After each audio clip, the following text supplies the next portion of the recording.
Welcome to the Peak Endurance Podcast. Episode 126 is an interview with Kellie Macknamara. Kellie is an everyday runner who has had to deal with stage 3 breast cancer at the same time as dealing with the COVID pandemic, as if that wasn't enough. Kellie comes on today to share her incredible story, raise awareness about breast cancer, and to encourage women to get tested if they even have the slightest worry. I hope you enjoy this episode, and if you do, would you be able to do me a favour and subscribe on whatever platform you're listening to or watching on YouTube and write a review. It truly doesn't take much time, but it means so much to me. Not only does doing this help to boost the ratings of the show, but it also increases its audience reach, meaning more athletes like yourself get to listen. And it really does make my day reading the reviews. Are injuries or niggles ruining your enjoyment of running and hindering your performance? Get on top of these now and see the specialists at Health and High Performance. Utilising the latest in technology and with an absolute wealth of experience, the team at Health and High Performance can assist you with all of your running injury and running performance needs. So to get back to enjoying your running and achieving the results you know you are capable of, head to healthhp.com.au/run, or you can find them easily on Instagram, Health High Performance, where they post heaps of helpful videos. Health and High Performance are located in Mont Albert, Melbourne, but are also available for telehealth appointments not only Australia-wide, but also around the world. Contact them on their website to find out more about this great service. Pardon me. Wild Earth Australia are the online store to help you make the most of the outdoors with top quality gear at great prices. Peak Endurance podcast listeners can use the discount code Peak Endurance, one word and all caps, to get 10% off at checkout. Head on over to wildearth.com.au to get everything you need for your next adventure. I have limited coaching places left at the moment, so if you are planning a race for 2022, now's the time to get on board and get your training started. This is where we can do all the really important work. So to secure a spot on Team Peak Endurance, email me, Isabel, with one L and an O. So isabel@peakendurancecoaching.com.au to get the ball rolling. I really hope you enjoy this episode with Kellie.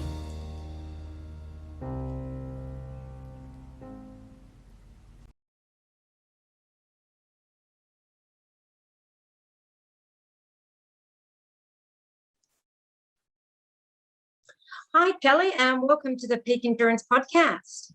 Thanks, Isabel. It's great to be here. Yeah, no, I first heard about you through a mutual friend of ours, Jodie Street, and then again through George Dyer, who completed the Great Train Run to raise funds and awareness for the fight against breast cancer. And George suggested at the time I should interview you as a wonderful example of someone who has and is living the reality of breast cancer.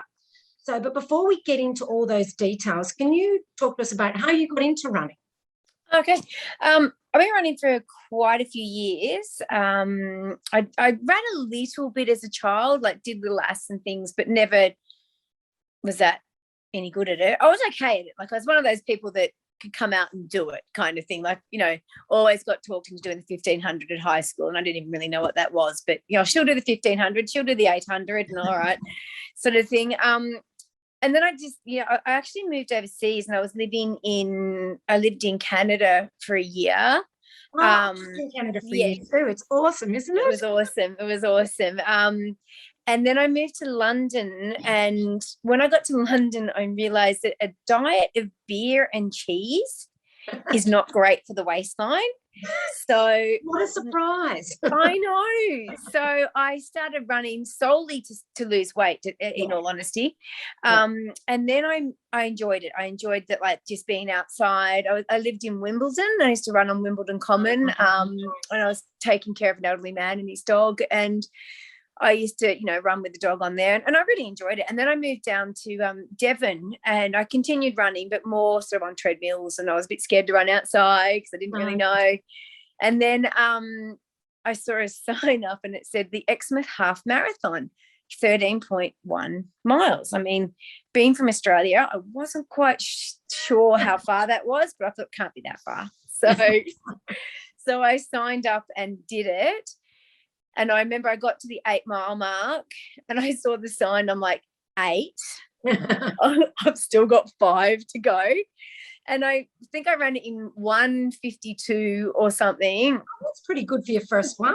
Gee. It was okay for the first one. I didn't know that at the time. I just was surviving. Yeah. And then and I think I actually won the first local home, which was, I mean, I'm from Australia, but I lived there. So they came over and they gave me a trophy at work.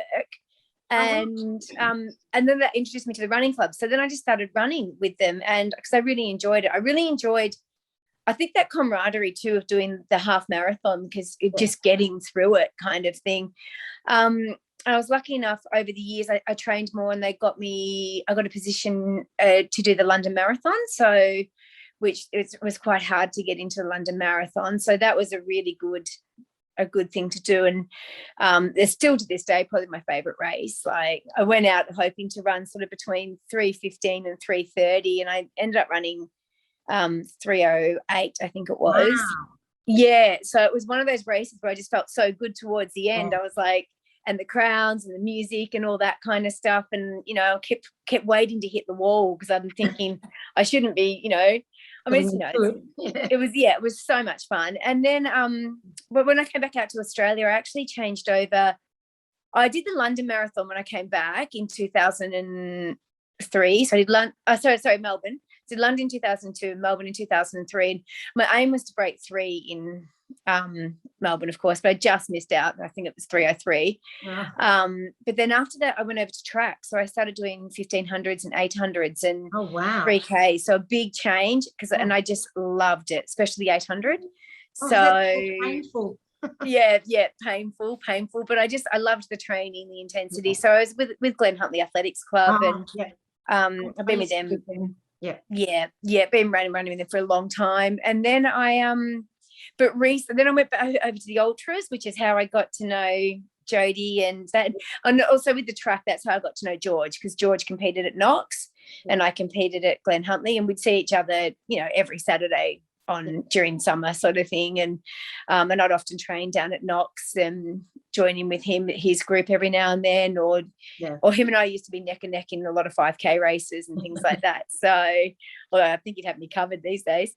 And then, just over the years, I was always an okay runner. I was never an elite runner. I think I finished, like, I could run in Vic Champs and things like that, but I was never an elite runner, but I just enjoyed the competitiveness of it and the training. And I went over to ultras for a little while doing Oxfam, but I found it hard to train for those events to be competitive with 3 little kids. And so I sort of so I've changed back into sort of, well, my aim, well, prior to the cancer and stuff, was to get my 5K times down, and sort of trying to get, I mean, I don't think I can run sub 20 again, but just around that 21 minute would be great. And I was on target before COVID and everything. So so I've run everything from 100-meter sprints to the 100K race. So and loved it, or most of it. I don't particularly love the 5K on the track, and I don't particularly love the 1500. So I love the 8 and the 3 for some reason. I don't know. The 1500 is a really hard distance, I think, to get right. Yeah, really hard. Like, I remember coming back after having my second child, and I was doing the Vic Milers down at Box Hill one night, and I could hear Jonesy commentating over the speaker, and I went out and I'm thinking, geez, I'm running well. Until about the 600 mark, and then it was like quicksand the whole way home again. And I could hear him just saying, oh, Kelly's struggling a bit here in the last lap. And there's no hiding on the track. No hiding on the track, no. So, yes, and running's been great for me, because I've met so many wonderful people. And as I say, it's not always about winning or losing. It's about the people you meet along the way. Exactly. Now, can you talk to us about your diagnosis? Like, how did you get diagnosed? Like, what happened to make you query what was going on? And and just talk us through that. Look, I had 3 kids, and I breastfed throughout for quite over 12 months with all of them, and I had a lot of trouble with mastitis during that time. And when I finished breastfeeding, I still had a mass left in my left breast. Yeah. And it was, and I could still, for people that have breastfed, I could still, basically express out of it for a long, long time. And my youngest is now 8, and probably about 4 years ago, so he would have been about 4, I guess. Yeah. I went to the doctor and I said, look, I'm a bit worried about this. Like, it's still there. It's, is this normal? And she said, look, we're not normally worried about the big ones like that, but I can feel something over here, so we will get you in for a mammogram. So I went in for a mammogram at that stage. So it was 2.5 years before my actual diagnosis. Oh. And at that stage, it was all fine. They did the mammogram, ultrasound, they did a swab on the discharge, everything came back okay. There was probably a little bit of a communication breakdown at that point as to how closely it needed to be monitored afterwards. I guess I just read, them saying, we're not worried about the big ones. That's, in about November 2 years ago, or 3 years ago now, it's November gone. 2 years ago. So I'd put on a little bit of weight, and I was weight training, and I was trying to lose some weight. And when I did, because this mass was still here, and I always had a little lymph node under my arm. Yeah.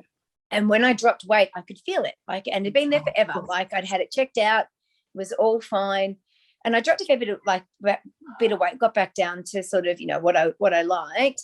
And I noticed, my lymph node's back, and it must be, I'm feeling less body fat and everything, and feeling pretty fit and running some fast times. And, I was running back up sort of 75 Ks a week with speed sessions and HIIT sessions for work and all this. And I was really fit.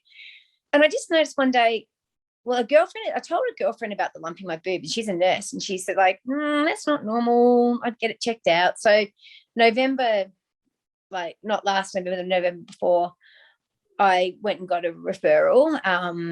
Of course, then COVID hit and everything, and I didn't go, and I probably should have. And then come April, I noticed my little lymph node had doubled in size. Oh, wow. And I was like, that's a bit odd, but it wasn't sort of in breast tissue. So I went to the doctor that day or the next day, and he's like, it's not really in breast tissue, but now I know it's a lymph node. At that stage, we didn't really know what it was. So he said, let's get a mammogram and everything. Anyway, so I went in the week after at 9 o'clock on the Monday morning, or Monday morning, I think it was. And they called me at 1 o'clock and said, the doctor wants to see you at 3. Oh. So I knew things weren't great. So when they do that, you generally know, don't you? You do. And that's one thing I've really learned. If they don't call, that's a great news. Yeah, that's right. So it turns out there was a 5 centimeter mass that the area that wasn't a problem was now a problem, and a pretty big problem too, because it had started to go to lymph nodes, and it had so it wasn't contained to the breast, which, if I had gone back maybe 12 months earlier, maybe it would have just been contained to the breast, and it would have been not as sort of serious, so to speak. Yeah. So then it just started the whole, and then the next month was terrible. That was the scariest month of my life. And it was just, I'm thinking, how can I have cancer? I'm running 75 Ks a week. I'm doing time trials. I'm doing, I feel perfectly fine. Yeah. But then once I found out I had the cancer, everything turned into cancer. I'm I'd get an itchy head, and I'm oh, it's metastasized to my head. It's, sore shoulder. I can understand that. I can. It was horrific. Yeah. So then I spent, the next month getting scans and tests, and turned out it was what they call, because another thing you just think breast cancer is breast cancer, but there's so many different types of breast cancers and different stages and different treatments, and to be thrown into the whole world where, Google is great, but not always. So I spent the next month getting my results in, and it turned out it was a hormone negative cancer.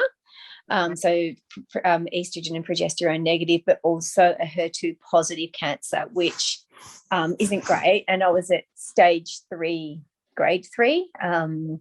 because of the size of it, and that it had gone to lymph nodes. So yeah, and then once again, that was a pretty quick process. They were like, oh, we just want you to come in, we just got some of your results back, so we thought we'd start some treatment now. And you're like, nah, in other words, you're saying get in here now, because that thing's spreading, and it's spreading fast. What does stage 3 mean? Pardon? What does stage 3 mean for you? So with cancers, like you've got stage 0, which sort of says that there's something that we don't know what it is, we'll watch it. Stage 1 is stage 1 or stage, this is what early detection. If you catch a breast cancer at stage 1, it's usually just they can either cut it out, they can a little bit of chemo, like it's a lot. And the survival rate there of stage 1 breast cancers are like 99.9% kind of thing. Like it's not really, it hasn't kicked off. Stage 4 is it's metastasized, it's gone elsewhere, it's in your brain, your liver, your lungs, your bones, whatever it is. And with breast cancer, unfortunately at the moment, that's not curable. People can live a long time with it, and there's treatments to halt the cancer, but it's not necessarily treatable. Sorry, my little one's just come. I'll be back. Ignite those. Homeschooling. Hang on. Dad needs your help. I can't remember, in a meeting. And then sorry, that was my husband needs his help. I don't think he's hanging from anything upside down or anything. So I was at stage 4. So people that are at stage 4 often, it's usually caught before that, but sometimes it can be caught at that stage, which then means it's not curable, but people can live a long time with it with the treatments that we've got at the moment. So I was at stage 3. So I had pretty much stage 3. Grade 3 means that it was an aggressive cancer and moving quickly. So this is, if I had waited another 6 months to go and get my scan, or even another month, I could have potentially been at stage 4, which, So I had to go for all these scans. And I remember that morning waiting for my results, and it was the anxiety around, well, for me, that day was the scariest, because I'm waiting for them, like hopefully it hasn't spread and it hasn't gone. In my head, I'm thinking, if it's just breast cancer, I can do breast cancer. But I knew if it had gone anywhere else that, I'd have a bigger battle on my hands, because and I remember, and I kept watching at the phone, because as I said, once again, if there's a problem, they call you early, and they didn't call. And I'm thinking, okay, they haven't called yet. And then she called me and she's like, Kellie, we've got your results back. Your scans are all clear. Well, I ran through the house like a maniac, jumping up and down, hugging everyone, kissing everyone, cheering, carrying on. And then she's like, Kellie, you still have breast cancer. So I'm like, oh, don't worry about that. I can do that. So then that started the journey. And then literally within probably 3 weeks from diagnosis, I had started chemo. Wow. So yeah, it was so chemo, how was that? Do you know what? I was one of the lucky ones. I handled chemo really well. You start off with what they call 4 rounds of AC chemo, the Red Devil, some people, and that's where you lose all your hair, but most of mine's all grown back, my lovely long locks that blow in the wind now. So that's pretty strong. But I'd read, and I know we're going to get to this later, but about how exercise can improve chemo's effectiveness, and it can improve the outcomes and all this sort of stuff. It can improve the side effects. It can improve so for me, I needed to exercise around chemo. So, and I really think that that's what helped me a lot. So the first 4 rounds were every 2 weeks. And that I was on steroids for a few days around that time. So I felt great. So I weight trained during those times. But then I'd get the chemo fog afterwards, and I'd usually have chemo on the Tuesday, and by the Friday I'd be foggy in the head and like just couldn't concentrate and irritable and angry and, you know, roid rage basically, because you are on some pretty heavy steroids, pretty strong steroids. And then I'd come good again, and you know, I was pretty lucky. And then at the end of that 2 months, I started weekly chemo, with a chemo that's not quite as strong, but it's still nasty. But your body can do it weekly. Okay. And because I was young and fit, they could hit me with everything. So I did weekly chemo, and every third round, I would have 2 targeted therapies as well. So I would have what they call Herceptin and Perjeta, which target my HER2 positive cancer. Yeah. And look, and chemo was, I don't want to say great because, you know, it's chemo. It's not great, but it to me, it was okay. Like my body handled it. It's funny because I think running helped so much and training helped so much, because I was just like, right, I have to nail every single one of these sessions, and I have to like, and that's how I broke it down. Like I just didn't want to miss. And I would refer to it. I don't want to miss a session. I mean, a chemo, like, because I'd refer to it as a session the whole time. And for me, I was pretty lucky. Like chemo's not great, but there were some days I'd ride my bike to the hospital and back again. So it's 16 Ks down to the hospital and 16 Ks back. There's on my last chemo, which was my 16th chemo, I decided to run the 16 kilometers home, because I was like, 16 chemo, 16 kilometers, it's meant to be. Yes. And I looked at my splits just the other day, actually, because I'm like, I was actually running faster then than what I am now, 12 months after chemo. And it was uphill the whole way. And I stopped and chatted to people. And the only problem is that I'd get blood noses, because you have you not only lose your hair on your head, but you lose your hair everywhere. So you don't have that, like the eyebrows or eyelashes or nasal hair or that first line of defense.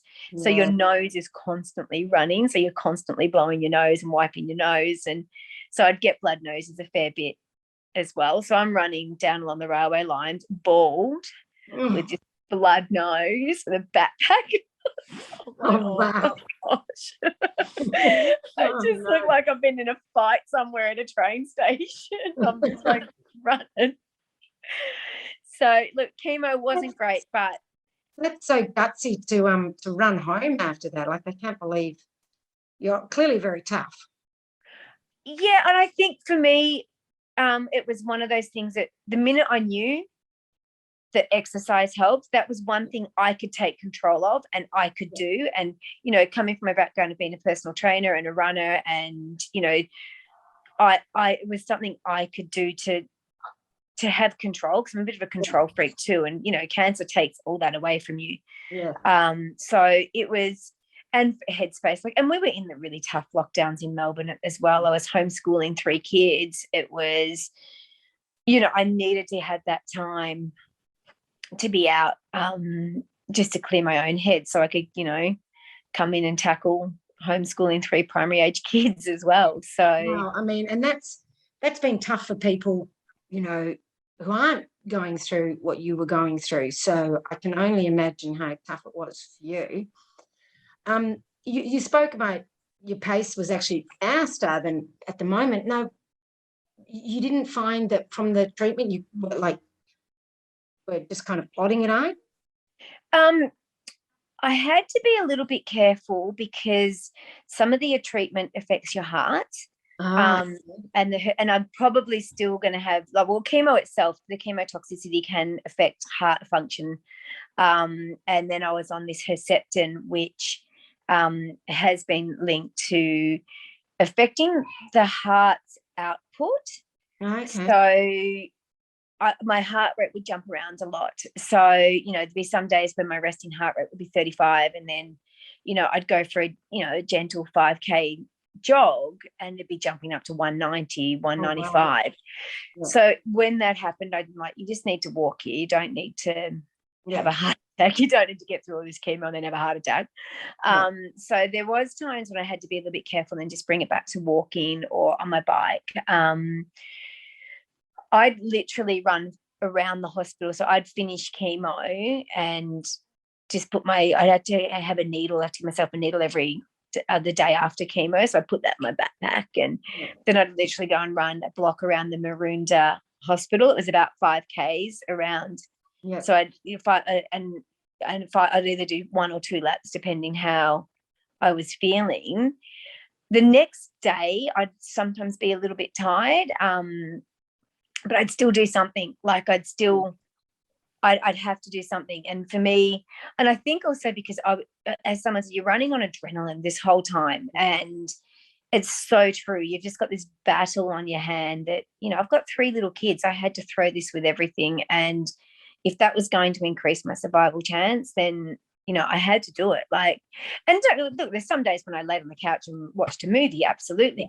But the majority of days, I would think nearly every day I did something, and that might have just been a walk around the block, or it was a 16K run, or a 10K run, or or it might have just been also weight sessions. Like I was trying to do 2 weight sessions a week as well. So, and I'd meet various people, but of course we're in lockdown, so you can only meet like one other person. But so I think at some points, as I started into that 12 weeks, we started to come out a little bit, so I could go and meet the girls, well, my biking sisters, and we'd do some runs together, because you could run with more than one person at that stage. But yeah, I was this bald-headed runner that was just, I used to wear a hat to start with, but I've never worn a hat when I run. Like I feel like I do every now and then when it's super cold. But I used to find it quite I don't care. I think I also wanted people to know that it's okay to be going through. It's okay to be don't. Yeah, I used to have this motto that used to run through my head the whole time. It used to be, cancer sucks, dying's worse. Let's keep moving. So for me, that motto of, cancer sucks, but dying's worse. So I have to keep moving. I have to keep exercising. I have to keep eating healthy. I have to keep going. So that was, the constant thing going through my head. So how does exercise help with the chemotherapy? Look, there's a lot of studies out, and I'm probably not qualified to say too much about that, but there's just thoughts that, and this is from what I've read, and I could be completely wrong, but exercise increases your fighting. What is it? When you see a foreign body in your body, the white blood cells. White blood cells, and and so they're saying that when you're doing exercise, when you exercise, you increase your body's ability to fight off diseases and things like that, because it suddenly goes, hang on, what's going on? There's something over there. So that was from what I read, that if you're exercising straight after cancer, the blood cell, the chemo is going directly to the tumor, because the tumor doesn't know to stop or anything. So, because the body goes, hang on, it enables its defense system. So it recognizes, hang on, there's something weird here in the body. So it will take the blood, the chemo-rich blood, to what's the foreign body that's in your body. That was one of the studies that I read. And also because it actually helps your body, you maintain muscle mass, you maintain bone density, all that. It keeps your body strong enough to handle all the treatment. So, because what can often happen, people can get ill, so they have to miss chemos, or they can't, have to go through a period where they need a break for 2 or 3 weeks. But they're saying with exercise, that you maintain your body, your muscle mass, your lean muscle mass, your bone density. So it enables you to complete your treatment. So, and it's one of the things that there's all these different things about diet and about this and about that and everything. But one of the things the oncologists and GPs and doctors are all agreeing on is exercise improves your survival chance. So I'm not saying everyone goes out and runs 16 kilometers home, of course, because that's just crazy. But just going as simple as a walk. And yes, it can be uncomfortable. Yeah, you don't feel great, but you're not going to feel great anyway. Yeah, Yeah. Like if you're sitting around, you're not going to feel great. And if anything, and I tried to do it directly after chemo because I kind of figured that's when my blood was at the strongest, and that's when I just wanted to get that blood to the tumours. Yeah. But this is all my hypothesis in that too, because I used to even get home and put a heat pack on the tumour. Like I'd sleep with a heat pack on it to try and get blood to it. Now, I don't know if that's made any difference whatsoever, but to me, I'm thinking, well, if I want to get blood to an injury or to something, I put a heat pack on it to try and get, nutrients to that spot. So I'm thinking, well, surely this is, if I've got a heat pack here, that's bringing chemo-rich blood to that particular spot. So I'd sleep with a heat pack on the tumor, and I'd sleep, all sorts of different weird things within reason. Like I've had so many people tell me, like, some really strange stuff that will help my survival chances. So I tried to stick with what most people. And look, I mean, there's always going to crop up these strange stories. People want to find things. So, but I'm also sure that, and that actually does make sense though. So, who knows? 100% though. Yeah. To me, it was just a little thing. I needed to take control of bits and pieces of this treatment, because you get thrown onto this wheel of oncologists and surgeons and all this stuff that, 3 days before had never come into my mind. My biggest problem at the time was COVID. And I'm like, you know what? COVID's on a back shelf now. Like I've got to try and live kind of thing. So COVID was just out the window, but so you get thrown onto this like treadmill of appointments, and you don't understand what they're saying to you. Like, and the first thing is I walked into the surgeon and I'm like, right, take them both off. Like, do it now. Take the arms if you need to. Like, I don't, maybe leave the legs at this stage. But I was like, and he said, look, everyone says that. He says, but it's not necessarily the right treatment for everybody.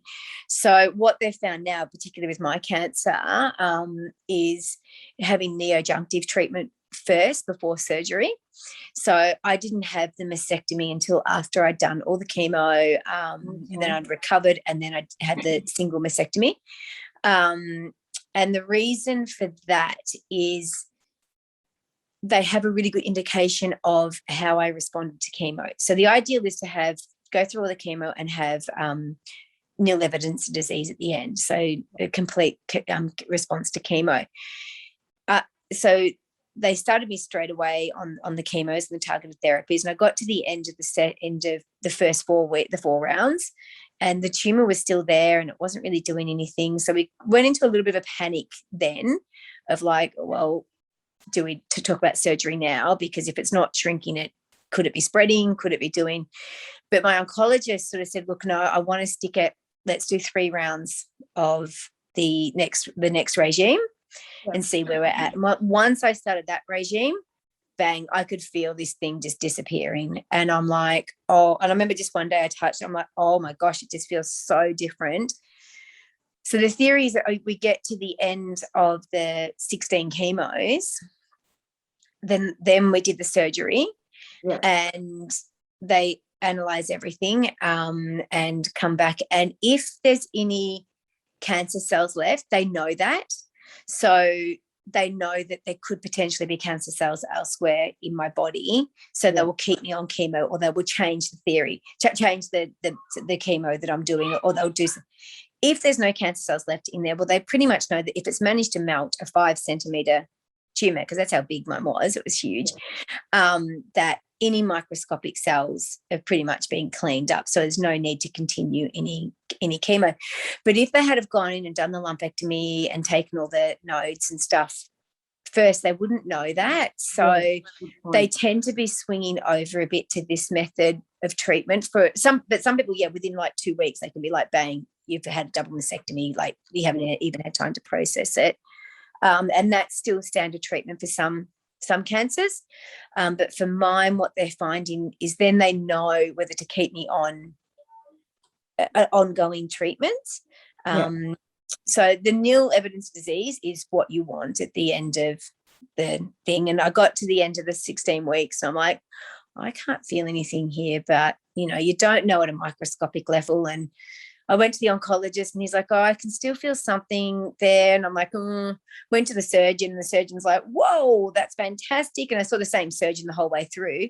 Okay. And he's like, I could actually see that lump before you even laid down. And he goes, there's nothing there. He goes, I will be very surprised if there's any cancer left. So then I went for an MRI and it came back that apparently they looked like there was no evidence of disease left in the boom, and just that they were a little bit concerned about one of the lymph nodes. It hadn't quite got as small as they would have liked, but the surgeon was like, well, I actually think that's just dead tissue, but, we will know when we do the mastectomy. Yeah. So they did the mastectomy, and there's a whole other story in amongst all that as well. They did the mastectomy and I got the results a week later and it was nil evidence of disease. So everything had gone. The lymph nodes were all clear. So it was a full axillary clearance. All the lymph nodes were clear, which means, I still have a risk of reoccurrence like anyone. And I'm probably slightly higher in that because it was a stage 3, grade 3 that had gone to lymph nodes. But by having the complete response to chemo, it's brought that risk factor down just a little bit. So which I'm happy enough with. So that's awesome news. That's brilliant. Yeah. So that was a really good day. That was. So do you have to have continual checkups? Yeah, I was just actually speaking to the girl I was running with this morning about this. And I want to argue it, and I think I had a mammogram. When was it? About 2 months ago. And an ultrasound, and of course they found another lump, didn't they? Which then sent me down the tunnel of doom. But when they did the biopsies and everything, that was all clear. Now, with my particular cancer, because I'm not hormone-driven, hormone-driven breast cancers tend to reoccur in the breasts or the ovaries or like the girly parts, so to speak, and other areas. The hormone, from what I understand, and once again, I'm not 100% up. I'm not an oncologist, but from what I've read, my cancer statistically actually has any chance of coming back anywhere. Like it's not going to be targeted just into the breast. Okay.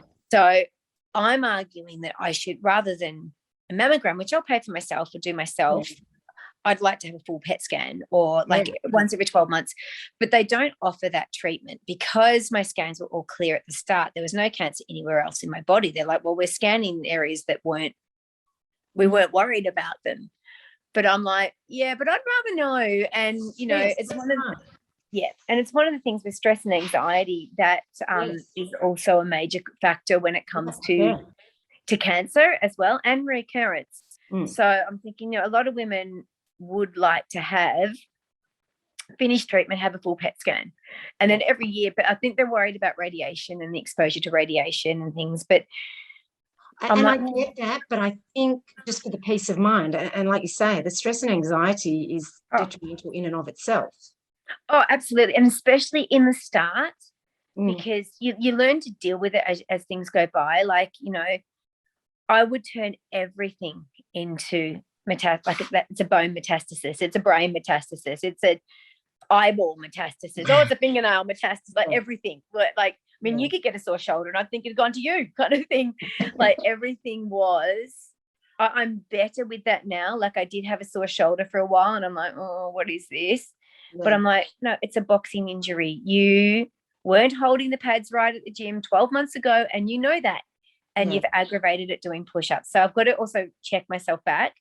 But saying that, like I had where I've had all the scars from the mastectomy and the drainage parts, it was really sore around there and onto the ribs. So I went in recently and had an X-ray on my rib cage and my lungs, just to make sure that that was, because when I first got diagnosed, I was convinced I had lung cancer because I'd had shortness of breath the whole time and coughing, but I get a bit of sports-induced asthma. And of course that gets heightened with stress and anxiety.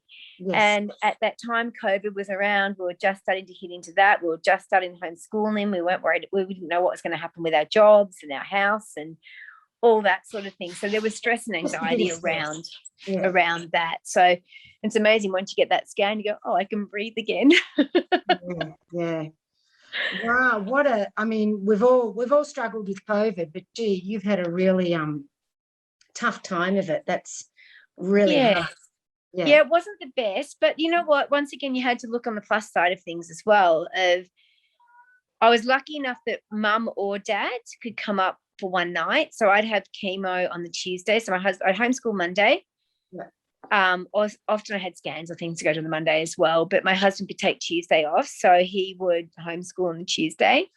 And mum or dad, because you could have one visitor for caring, would come up on the Tuesday night and help me on the Wednesday, because I was just foggy headed and a bit hyper and aggro, because of the steroids and things like that. So and that was nice. But yeah, it certainly eliminated I couldn't do any like girly catch ups or go and a day spa or anything like that, because all that was closed. So it was that.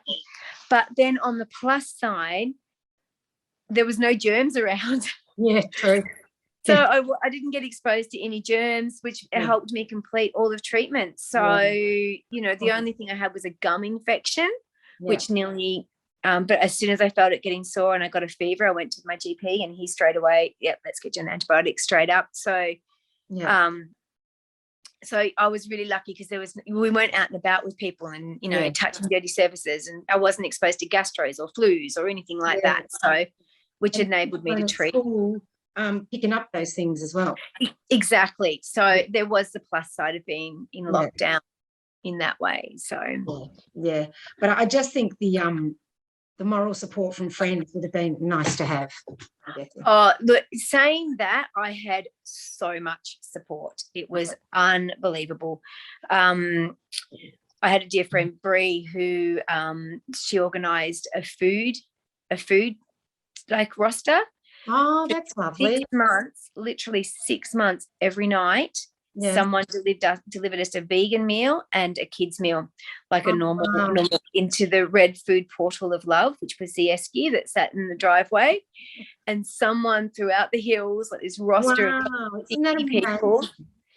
It was amazing. We kept going, oh, look what we've got tonight, kind of thing. And then there'd be little trinkets of like little notes in there and little chocolates and little candles or crystals. And, even though we couldn't be together, I've never felt so much love. Like, I got surrounded and wrapped in love by this community. And, and I'd still meet up with, one person a day to exercise or just on my own to exercise. And I wasn't always that strict on the 1 hour limit. Yeah, I think you earned the right. Yeah, exactly. There were some days because I was doing, because I'd registered I wanted to do the 100K in Bright. Oh yes. But of course that got cancelled and Metro Melbourne. I think you could do it virtually in regional, but Metro Melbourne did 100Ks over 10 days. That's so right. You could do it. So I wanted to do that. So I was doing that in amongst the thick in amongst treatment and stuff, but I couldn't always run 10Ks in under an hour. So there's sometimes I'd go to like 70 or something like that, and I'd be like, oh, that's all right. But things like that were really good to keep. But I felt so much love and support, but yeah, it would have been nice to be able to have girly nights or be able to go down to my mum and dad's and just stay down there for a few days but we just couldn't do any of that at that stage, and we still can't. But, it was that did make things a little bit harder. But as I said, saying that, I wasn't exposed to any illnesses. I didn't have the fear of missing out, so people weren't going to parties and I could stay home. So definitely no FOMO there, because no one was doing anything. Home, so I was fine. And it was really because everything coincided as I started to get through treatment. Melbourne started to open up again, and it just like bang, bang, bang. I'm like, thanks, Dan. That was great. I'm more healthy again now. We can open the state. What advice do you have for women who might be due for, a scan, or who think they might have a little lump, but they think, oh no, that's just nothing? What's your advice? Just go. You better go into a scan and being told it's nothing. Yeah. I should have gone and wish I had have gone 12 months earlier. Yeah. But I didn't, and if I had have, I probably would have only been maybe stage 2, or even caught it at stage 1. Who knows? My cancer spreads really quickly, so it may not have either.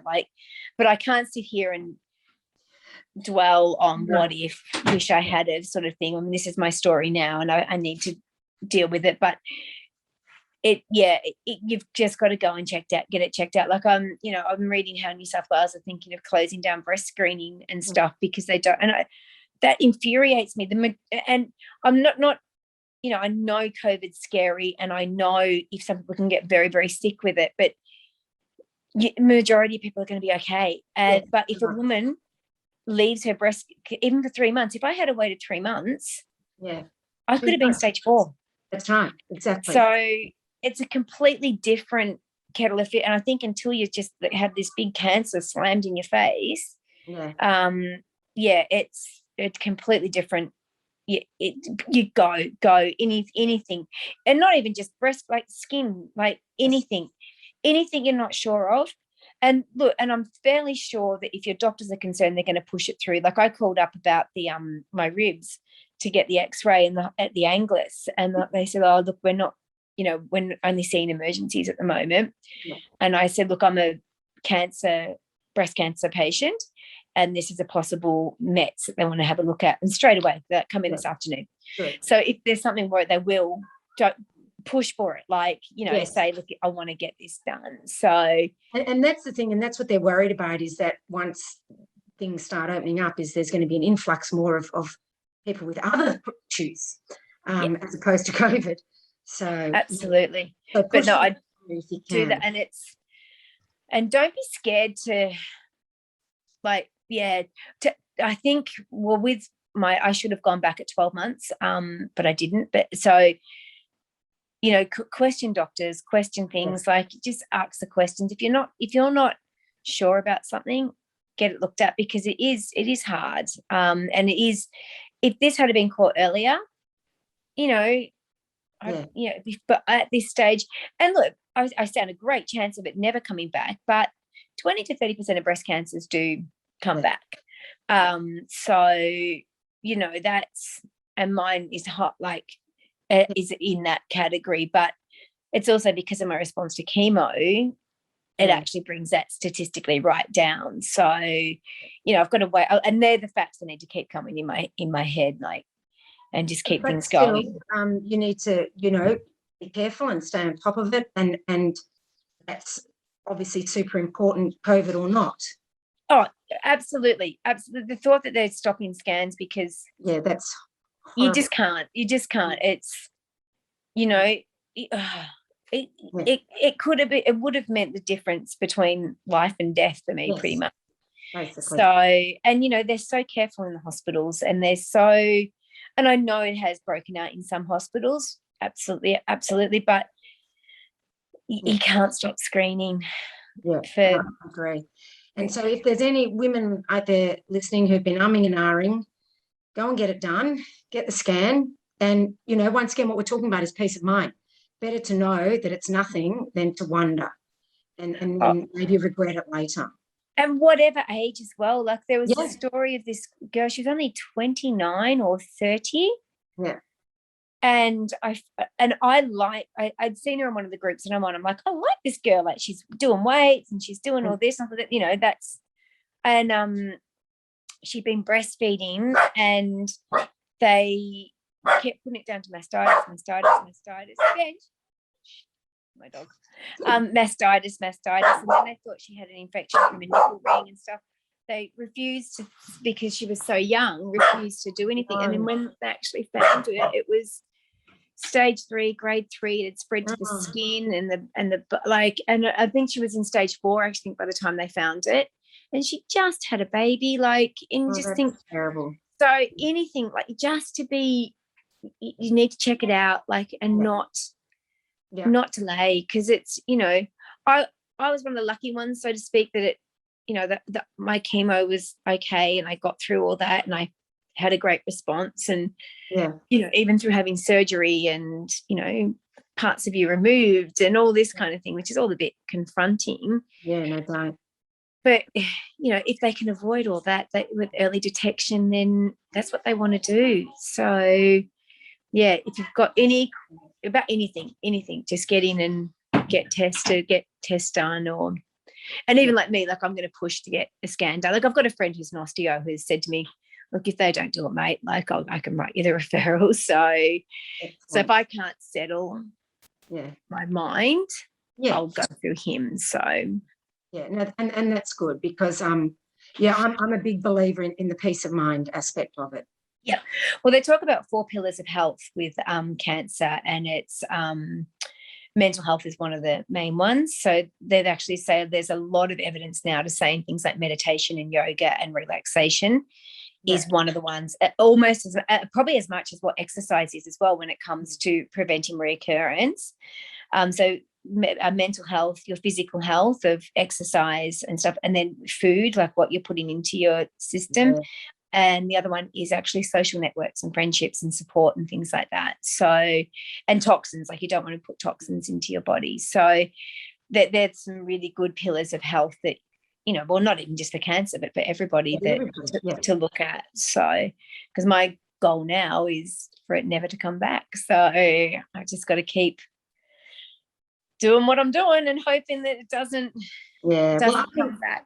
Definitely, as we know from our own experiences with running, I mean, it helps so much with your mental health as well as your physical health. So, absolutely. And I think also with the mindset too, because you know what it's like you've pushed your body through some extreme circumstances. And, I remember doing some of the Oxfams and, I was already throwing up at the 30K mark. I'm thinking, no.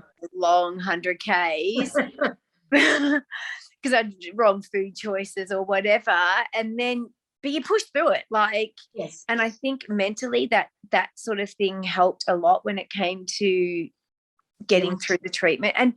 And also your pain threshold tends to be a little bit higher too.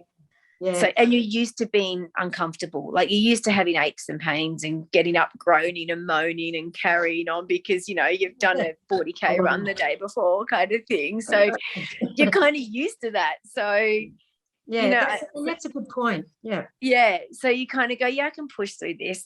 Whereas I guess people have never exercised much before, aches and pains and stuff are quite new to them. So I think that's what puts people off, but I'm like, just keep moving. And then, even after surgery, I waited too long to get massage and stuff done for surgery. So I got what they call cording, and it's like all the lymphatic system jams up and it's like guitar strings and I think I'm working on that now with a wonderful physio who I just actually sit there for an hour and pick her brain about questions and things because she's so good to talk to. So what about this and what about that? And what have you heard of this sort of thing? So but it's as much as I hated, I wish I'd never had cancer. I've met some amazing people through it. I've learned a lot. I've lived with George, I did a part of the run with him because he was raising money for breast cancer. So we all dressed up in our pink tutus and ran only about 3 or 4 Ks. I wanted to go further, but I had to be back for probably homeschooling. But it was. I would have loved on the whole thing with him, but it was just, and the support was amazing, and it's as horrible as it was, there was a lot of good that came out of it, and it just makes me. Well, I said it makes me not sweat the small things, but I do sweat the small things sometimes. But I also think that's okay because if you're sweating the small things, you haven't got a big thing. That's a good point. So I'm I'm freaking out the other day about something. I'm like, you shouldn't be sweating the small. But I'm thinking, if I've got room in my life to sweat the small things, and that might be being late for an appointment or doing whatever, it means I haven't got a big thing going on. Because when you've got a big thing going on, you don't have the mental space to think about the little things. Yeah, exactly. So as a family, we were really lucky last year with the support we got from our community and from mum and dad, of course, and my brothers and extended family and mother-in-law and sister-in-laws and everything. So although we couldn't do it face to face a lot of the times, we could still make it work with Zooms and you know, and sometimes in carers, and my brother lived right near the hospital. So sometimes, you know, I could drop in like and just, you know, stand at his door and have a chat kind of thing. Or so, yeah, it was a challenging year, but yeah, it didn't help. At one point I ended up back in hospital after my mastectomy because strangely my cat attacked my drainage pipes. Oh my God. And I got an infection. Oh wow. So I hit my cat. So I ended up back in hospital, and I'd been in there for 2 nights on like all these like antibiotics and stuff like that. And that's when I actually found out that the cancer had gone. Yeah. And I got home on the Tuesday and didn't feel particularly great. But on the Wednesday, I said to the kids, right, let's go. We'll go out for ice cream to celebrate. Like, Mum hasn't got cancer anymore. Yeah. So my husband says to me, all right, well, I'll ride my bike down and I'll meet you guys down there. I'll go via One Tree Hill and come down. Yeah. I get a phone call from him. He's come off his bike at 45 kilometers an hour, smashed his face and his nose and his knee. He's taken to the Alfred for 6 nights, 3 surgeries. Wow. 6 nights. 6 nights, 3 surgeries later. I'm still running with drainage pipes and like a dog that had diarrhea, and oh my gosh. Well, you had it all going on. Yeah. We just thought we'd just cap off the year like that. Because it hadn't been bad enough. You thought, no, let's make it a little tougher. Let's make it a little tougher because, you know, you just wanted the attention on him for a change. Like, he's jealous. just like, so, but he's recovered, but it was nasty. Luckily. And it also, you know, life is precious, and, you know, and it can be that quick, you know, a diagnosis, a fall on a bike, you know, so we really need to savor the moments. Life is so precious. And you know, I always said that, like, you know, I've traveled a lot throughout my world, and I saw, you know, people in extreme poverty and stuff, and I realized, but it's not until your life flashes before your eyes like that I remember just laying here when I was waiting for those scans to come through. And I just remember thinking, what if I'm not here at the end of the year? What if this is lung cancer? Who will be at my grade 6's graduation? Who will be there to see him graduate? And that was my breaking point. For some reason, that was the thing that really broke my heart, that I wouldn't be there for his graduation. As my girlfriend said, well, none of us are going to be there anyway. COVID's here, we can't go. So as it turns out, I got to the graduation, and I plan on going to his university one too, and his wedding and everything. So, awesome. But it was little things like that, because you just go, and being in this world with all these women that are sick, you know, I don't like to use the word sick, because I was never sick when I had cancer. You know, I was diagnosed with cancer. I was never sick. Because I think the minute you start saying sick, you start being sick. So I was like, I've been diagnosed with cancer, but I'm not sick. I'm okay. But you get thrown into this world of mums just trying to live. And that's what it comes down to. And that's what it came down to for me. I have to see those kids grow up, and you meet mums that have fought just as hard as me and done just as, you know, tried at, but, you know, I lost 2 friends during from breast cancer. And it's like, you know, you can fight as much as you want, but if this decides to come back or decides to spread, I've really got no control over that. I mean, I have got control over what I choose to put into my body and what I choose to do with my body and how I treat my body. But, you know, it's also, if it decides to come back, it will. So you've got it. But then I've also got to not live in that fear, because no one's told me that today. No one has said to me today. So it's more about living in the present and enjoying the moment. Yep. I mean, I got a bit of a headache today. Like, I'm thinking, I've got a headache. But I'm thinking, okay, you did a run this morning. I didn't have my coffee. I can't even run without coffee. I know, normally I don't. I'm like, I have to have a little shot before I get going, but I was trying to keep the house really quiet because it was like 5:45 in the morning. I'm like, I don't want to wake anyone up. But, you know, and life is incredibly precious. And until you're kind of faced with, wow, am I going to be here in 6 months' time? It's it's scary, and scary for the kids, really, really scary, which was another reason why I had to keep being me. I had to keep working when I could over Zoom and stuff. I had to keep running. I had to keep doing stuff, because if I laid on the couch in a heap, they'd worry. Whereas, where's mum? Well, she's gone out for a run. Like, it was normal for them. So I had to maintain that for them, so that they didn't see. I mean, there was days, of course, where I laid in a mess in the bottom of the shower in tears, just, crying. Or I'd go down to my girlfriend's house. Her husband's he's a mate of mine. He's a chiropractor, and he helped me a lot with alignments and stuff, because that helped with my breathing and relaxation. And I'd lose it on their couch for like, half an hour, blubbery mess right into it, and then come home, big girl pants on, get back on with life, kind of thing. But the kids did see me vulnerable, absolutely. There was nights when I'd have to sleep with all three of them in my bed, because I'm like, I need you here with me. And they just stroked at the start I had hair, but then no hair. Not used to this. I think you need to do like a 100-miler, solo 100-miler, because I think you've shown you've got the tenacity and the strength to get. Well, I guess that's 16. It's 160, isn't it? So it could be broken down to 10 miles for every chemo. That's it. There you go. It's meant to be. It's meant to be. I'm doing 1,600-meter reps on Thursday, so I'll stick with them to start with us, and then I'll. I think I'd rather do a 100-miler. All right. Well, thank you so much for sharing your story with us. It's a really important story, and we really need to get the word out to people that they need to follow up on medical issues, and also just get themselves checked out. So thank you so much for that. We really appreciate it.